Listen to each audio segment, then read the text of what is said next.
আপনারা এখন যারা নামাজ পড়েন, জীবনে পিছনে নামাজ কাজা হয়েছে কি হয় নাই? বহুত নামাজ ছুটে গেছে কি যায় নাই? আমি তাদেরকে পরামর্শ দেব, একটা কথা মনে রাখবেন, নামাজের প্রতিদান কিয়ামতের নামাজ দিয়েই দিতে হবে। নামাজের প্রতিদান রোজা দিয়ে হবে না, নামাজের প্রতিদান যাকাত দিয়ে হবে না, নামাজের প্রতিদান মসজিদ বানাইয়ে দিলে হবে না, নামাজের প্রতিদান হজ দিয়ে দিলে হবে না, রোজার প্রতিদান রোজা দিয়ে দিতে হবে, যাকাতের প্রতিদান যাকাত দিয়ে দিতে হবে, হজের প্রতিদান হজ দিয়ে দিতে হবে, নামাজের প্রতিদান নামাজ দিয়ে দিতে হবে। আপনার আমল নামায় এরকম বহুত চলে গেছে, নামাজ পড়েন নাই, নামাজ কাজা হয়ে গেছে, নামাজ ছুটে গেছে, একা কক্তের বিনিময়ে 230 কোটি 40 লক্ষ বছর পোড়া লাগবে। তাহলে ভেবে দেখেন আপনার জন্য কি পরিমাণ জাহান্নাম বরাদ্দ হয়েছে। উপায় কি? সহজ উপায় আমি আপনাদেরকে শিখাই দেই।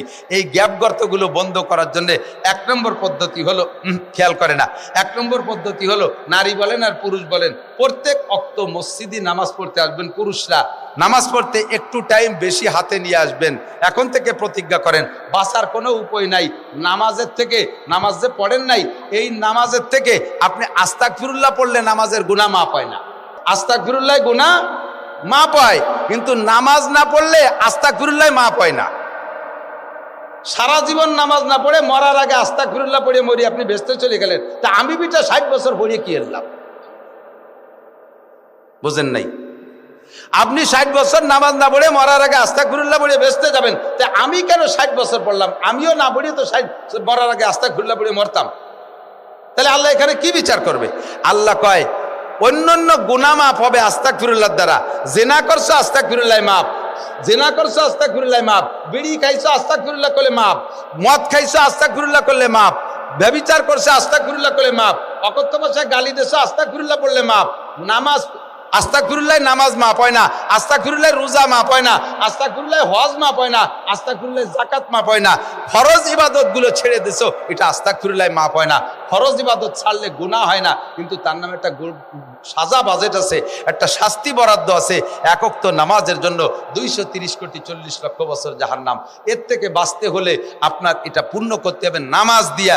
কাজেই যাদের জীবনে নামাজ ছুটে গেছে, আমার বাবারা, ওই মিয়া ঘুমান কেন, যাদের জীবনে নামাজ ছুটে গেছে তারা একটু খেয়াল করেন। আরে আজকে মরবেন আর এখনই জাহান্নাম শুরু হয়ে যাবে। আপনার ঘুমটা আসে কোত্থেকে? এখনই যাবেন, কবর আযাব শুরু হয়ে যাবে। কবর আযাব থেকে বাঁচতে হলে নামাজ ছাড়া বিকল্প নাই। নামাজে 5টা পুরস্কার, তার ভিতরে 1 নম্বর হলো দুনিয়ায় রিজিকের অভাব থাকে না, 2 নম্বর হলো কবর আযাব মাফ। এই কবরের আযাব থেকে বাঁচতে হলে আপনাকে নামাজ লাগবে। কাজে আমি পরামর্শ দিচ্ছি, এদিক তাকান। আপনাকে যদি বাঁচতে হয় তাহলে প্রত্যেক ওয়াক্ত নামাজ পড়তে একটু আগে আসবেন, আইসা উমরি কাজার নিয়ত করে জীবনের শুরু থেকে একাক ওয়াক্ত নামাজ একাক ওয়াক্তের সাথে বেশি পড়ে দেবেন। ফজরে আসবেন, 2 রাকাত ফরজ নামাজ বেশি পড়ে দেবেন। ফজরের নিয়ত করবেন কিভাবে? একামত দেয়া লাগবে না, কিরাত জোরে পড়বেন না, মসজিদে এসে সুন্নত পড়ছেন আগে বা পরে, ফরজ নামাজ পড়তে টাইম আছে, বাকি আছে, আল্লাহ আমার জীবনের সর্বপ্রথম ফজরের 2 রাকাত ফরজ কাজা নামাজ পড়তেছি, আল্লাহু আকবার। জোহরে মসজিদে যাইয়ে আল্লাহ, তারপরে জোহর 4 রাকাত, আল্লাহু আকবার, তারপরে আসর 4 রাকাত, আল্লাহু আকবার, তারপরে মাগরিব 3 রাকাত, আল্লাহু আকবার, তারপরে ইশা 4 রাকাত, আল্লাহু আকবার, তারপরে বেতের 3 রাকাত, আল্লাহু আকবার, তারপরে ফজর, আল্লাহু আকবার। এইভাবে ওক্তে 2 রাকাত করে, একাক ওক্ত করে কমাইতে থাকেন, একাক ওক্ত করে কমান।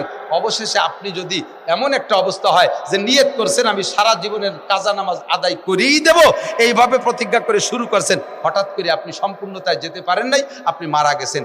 এই মুহূর্তে আল্লাহ পাক আপনার এই প্রতিজ্ঞার কারণে বিগত নামাজগুলো যেগুলো ছুটে গেছে আল্লাহ তাআলা মাফ করে দিতে পারে। আল্লাহ পাক বলে, ওয়াল্লাযীনা জাহাদু ফীনা লানাহদিয়ান্নাহুম সুবুলানা। বান্দা, তোমার চেষ্টা ওখানে শেষ। এতদিন বোঝো নাই তাই ভুল করেছো। আজকে মাওলানা নাসিরের কাছ থেকে বয়ান শুনে তুমি প্রতিজ্ঞা করছো কাজা নামাজ আদায় করবা, শুরু করে দিছো। আমি তোমার হায়াত শেষ করে দিছি, বাকি তুমি বেঁচে থাকলে পড়তে, এইটা বিবেচনা করে আমি তোমার সুরা নামাজগুলো পূর্ণ করে দেব। পাশাপাশি আরেকটা পরামর্শ দেই, কি বলেন, কথা ঠিক আছে নাকি? পাশাপাশি আরেকটা পরামর্শ দেই, বুঝে নেন। সেটা হলো, বিশেষ রাত্রে নফল ইবাদত বেশি করেন না আমার মা বোনরা, বিশেষ করে মহিলারা। ফরজ নামাজ পড়ুক আর না পড়ুক, সবে বরাতে একেবারে মাজায় রুমাইল বাইন্দে নামিয়ে যায়, সবে কদরও খুব করে, ফরজ রোজা ছুটে যায়, কিন্তু নফল রোজা ছাড়ে না বিটিরা। সবে মেরাজ, সবে বরাত, আইয়াম বীজ, আশুরা মাসুরা, কোথায় কি আছে সব খুঁজতি তালে তাই। নফল ইবাদতে মহিলারা বেশি পাকা, এই জন্যই পরামর্শ দিচ্ছে আপনারা নফল ইবাদত যে রাত্রে বেশি করেন, আপনারা ওই রাত্রে নফল ইবাদত থাক, নফল ইবাদত থাক। এক রেখাত নফল নামাজের জন্য কিয়ামতে আপনারা জিজ্ঞাসা করা হবে না। সবে বরাতে নামাজ পড়ছো কি নফল নামাজ পড়ছো নাকি এটা জিজ্ঞেস করা হবে না। সবে কদরে নফল নামাজ পড়ছো নাকি এটা জিজ্ঞেস করা হবে না, কিন্তু ফরজ নামাজ জিজ্ঞেস করা হবে। কাজেই আপনি যে রাত্রে বেশি নফল নামাজ পড়ার নিয়ত ছিল, ওই রাত্রে আপনি উমরি কাজা আদায় করতে থাকেন। 50 ওয়াক্ত পড়ে দেন, 50 ওয়াক্ত পড়ে দেন, 50 ওয়াক্ত পড়ে দেন। কমপক্ষে 50 ওয়াক্তের শাস্তির থেকে বেঁচে গেলেন। এরপরে আল্লাহর কাছে ক্ষমা চান। যদি আস্তাগফিরুল্লাহর তওবায় যদি এটা ক্ষমা না হয়, তাহলে আস্তাগফিরুল্লাহ তওবা পড়ে কি হবে একটু ভালো করে বুঝে নেন। আপনি আমার কাছে 5000 টাকা পাবেন। একেবারে বাস্তব ওকে একটা শুনাই। আমার ছাত্র বয়সে এক এলাকায় পড়াশোনা করতাম, নাম বলবো না। ওই এলাকায় এক সুফি সাহেব, দরবেশ সাহেব, এমনি খুব নামাজি, বড় জুব্বা, পাগড়ি, সবসময় পাগড়ি থাকে, একেবারে খুব বুজুর্গ আমলি মানুষ, কিন্তু লেনদেনের ব্যাপারে ওনার চরম দুর্বলতা। উনি এক ডাক্তারের কাছে থেকে ঔষধ খাইছে 300 টাকার।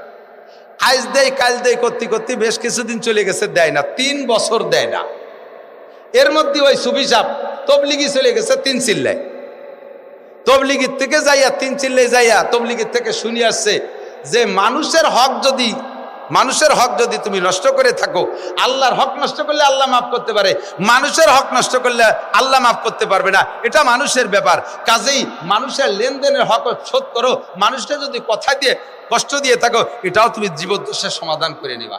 এই বয়ান শুনিয়ে আইসিয়া ওনার পরাণ কাঁপতেছে, আল্লাহ ওই ডাক্তার তো 300 টাকা পাবে, কারণ তারে তো টাকা না দিলি তো হবে না, অথবা মাফ চেয়ে নিতে হবে। কি করা যায়, টাকার কথা মনে করে দিলি তো সে টাকা ছাড়বে না, কাজে আবার মাফ তার থেকে করাই নিতে হবে। উনি বড় কৌশল করে যাইয়া ডাক্তার সাহেবের সামনে যে একেবারে গোলগাল হয়ে যে বসে সালাম কালাম দিয়ে, ডাক্তার সাহেব কেমন আছেন, আমি তো 3 চিল্লায় গেছিলাম, 4 মাস আল্লাহ রাস্তায় সময় দিয়েছি, বহু কিছু জানছি শিখছি, তার ভিতরে একটা জিনিস জানলাম যে দুনিয়ার থেকে সব কিছু সমাধান করে যেতে হবে। আমি আপনারা যদি কষ্ট দিয়ে থাকি আপনি মাফ করে দেবেন, আপনি আমারে কষ্ট দিলে আপনিও মাফ করে দেবো, এভাবে মাপামাপি করে নিয়ে এই ভালো। তো উনারটুক আগে উনি ঢেলে দিচ্ছে, ডাক্তার সাহেব আপনি যদি আমার জীবনে কোনোদিন কোনো কষ্ট দিয়ে থাকেন, আল্লাহর রাস্তায় আমি মাফ করে দিলাম। তো উনি যখন মাফ করে দিচ্ছে, তাহলে ডাক্তারের দায়িত্ব এসে গেছে, আমি যদি আপনার কাছে কোনো কিছু পাইয়ে থাকি তা আমি সব মাফ করে দিলাম। এবার আপনিও যদি আমার পর কষ্ট পেয়ে থাকেন, আল্লাহর রাস্তায় মাফ করে দেবেন, আর কোনো লেনদেন দিনাদায়ক থাকলে সেটা আল্লাহর রাস্তায় মাফ করে দেবেন। তো ডাক্তার সাহেব বলতেছে, সব তোমারে মাফ করে দিলাম, টাকা 300 আগে দাও, টাকা 300 আগে দাও। টাকাই যদি দেবো তাই মাফ কি করলেন? মাফ করলাম আলো 3 বছর ঘুরাইছিস, এই যে কষ্ট দিছিস এই কষ্ট মাফ করে দিলাম, কিন্তু টাকা ফেলা। আমি নামাজ পড়া দরকার ছিল যে বয়সে, সেই বয়সে পড়ি নাই, এখন বুড়োকালে পড়ছি, এতদিন আল্লাহরে ঘুরাইছি, লাস্টে এসে পড়িয়ে দিছি, আল্লাহ কাল দিনা পাওনা শোধ। এবার তুমি মাফ চাবা, 3 বছর কেন আমারে ঘুরাইছো, এই জন্য আস্তাগফিরুল্লাহ পড়ো, আস্তাগফিরুল্লাহর দ্বারা এই 3 বছর ঘুরানোটা মাফ করে দাও। 3 বছর ঘুরাইনে কষ্ট, 20 বছর ঘুরাইনে কষ্ট, 25 বছর ঘুরাইনে কষ্ট মাফ করে দেবো, কিন্তু নামাজ আমারে দেয়া লাগবে, নামাজ ছাড়া উপায় নেই। এক লোকের আমল সব কমপ্লিট, সুন্নতি টুপি, সুন্নতি পাগড়ি, সুন্নতি চুল সব ওকে, মহিলার সব কিছু ওকে। এখন যখন সবকিছু ওকে হয়ে গেছে, তখন ফেরেশতারাও খুব খুশি যে ফেরেশতা আমলনামা দেখতেছে, উনি ভোটার লিস্টি মানে 100 গুনতিছে, উনি সব গুনিয়ে দেয় যে প্রায় কাছায় গেছে, পার হয়ে যায় বাপ। তখন থেকে এই ফেরেশতার মধ্যে একটা আনন্দের স্লোগান শুরু হয়ে যাবে, আমি যার হিসাব নিছি, আমি যার খাতাপত্র দেখছি, আলহামদুলিল্লাহ ও তো পার হয়ে যাবে, এখন বেচতে নিয়ে যাব। হঠাৎ করে লাস্টে যে দেখে যে ফজরের 2 রাকাত নামাজ নাই, 2 রাকাত নামাজে টান পড়ে গেছে। এখন এই ফেরেশতারও মন খারাপ, ও লোক তো বিপদে পড়ছে। ফেরেশতার সহি হাদিসের তর্জমা বলছি, ফেরেশতা আল্লাহর কাছে রিকোয়েস্ট করবে, আল্লাহ ওর তো সবই ভালো, মাত্র 2 রাকাত নামাজে কম পড়ছে, কি করা যায়? আল্লাহ কয় নো টক বাট উস্কুত, চুপ থাক, ও নামাজ আমার হক নষ্ট করছে। তুমি সুপারিশ করা কিনা? তোর কিছু মারি খেয়েছে, ফেরেশতা তোর কিছু মারি খেয়েছে, তুই কথা কও। আল্লাহ দেখলাম যে পিরাই পার হয়ে যায়, মাত্র 2 রাকাত নামাজ। আল্লাহ কয় তোমার কাছে তো মাত্র, আমার কাছে অনেক কিছু। এখন ওই ফেরেশতা কিছুক্ষণ পরে ঘুরে গেরিয়ে এসে কয়, আল্লাহ ওই লোকটার আমল নামায় কিন্তু অতিরিক্ত 1000 খতম কোরআন শরীফ পড়া আছে। ওই যে 1000 খতম কোরআন শরীফ পড়া আছে, নেকি দিয়ে দাও। ও লোকটা কিন্তু 10 বার উমরা করছে অতিরিক্ত, দিয়ে দাও ওটা নেকি, ওরা দিয়ে দাও আলাদা। ও কিন্তু 50 লাখ টাকাও দান করছে এক মসজিদে, দিয়ে দাও ওর নাকি, ওকে দিয়ে দাও। কিন্তু নামাজ লাগবে 2 রাকাত, নামাজ লাগবে 2 রাকাত। ও ওই দিয়ে পড়ে না, কোনো তাই কাজ হবে না। পাগড়ি যত বড় 3 খেতা দিয়ে বান্ধব, পরনে লুঙ্গি নাই, লুঙ্গি একটা দিয়ে ভর্তিই হবে। এখন ফেরেশতা কোনো উপায়ন্তর না পেয়ে কয়, আল্লাহ একটা জিনিস পাইছি। কি পাইছো? কয় ওর আমল নামায় 2 রাকাত নফল নামাজ পাইছি। নফল নামাজ কয় রাকাত? 2 রাকাত নফল নামাজ। নফল তার তোমার পাওনা না, এটা তো তার ব্যাপার। এক জায়গা দিয়ে যে 2 রাকাত নফল নামাজ আছে, আল্লাহ কয় হ্যাঁ, নামাজ দিয়ে নামাজ সমাধান করতে পারে, নামাজ দিয়ে নামাজের গ্যাপ পূরণ করতে পারে। নফল নামাজ তো নফল নামাজ, নফল নামাজও যে নামাজ, ফরজ নামাজও সেই নামাজ। ফরজ নামাজ পড়তেও যা লাগে, নফল পড়তেও তাই লাগে। কাজে নামাজ দিয়ে নামাজের গ্যাপ পূরণ করা যেতে পারে, কিন্তু রোজা আর তিলাওয়াত আর যাকাত দিয়ে নামাজের গ্যাপ পূরণ হবে না।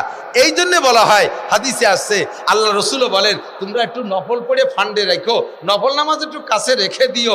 একদিন তোমার ফরজের টান পড়লে ওই নফল দিয়ে তোমার ফরজের গ্যাপ বন্ধ করা যেতে পারে।